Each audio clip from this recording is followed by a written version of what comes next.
যিনি স্বভাবতই অত্যন্ত পরিহাস নিপুণ, নিত্য নবযৌবন সম্পন্ন, নিরুদ্বিগ্ন এবং কৌতুকপ্রিয়, তাকে বলা হয় ধীর ললিত নায়ক।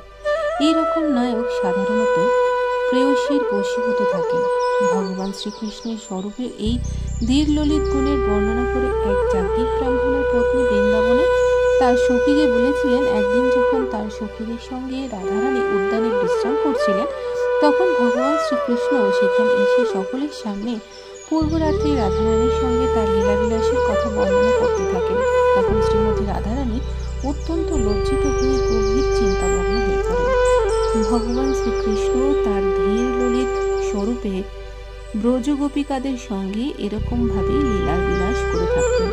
তাহলে দর্শক বন্ধুরা, এই ছিল ভগবান শ্রীকৃষ্ণের 6টি স্বরূপের মধ্যে একটি স্বরূপ, যার নাম হচ্ছে ধীর ললিত। ভালো থাকবেন, সুস্থ থাকবেন। পরবর্তী অধ্যায়ে আবার দেখা হবে। রাধে রাধে।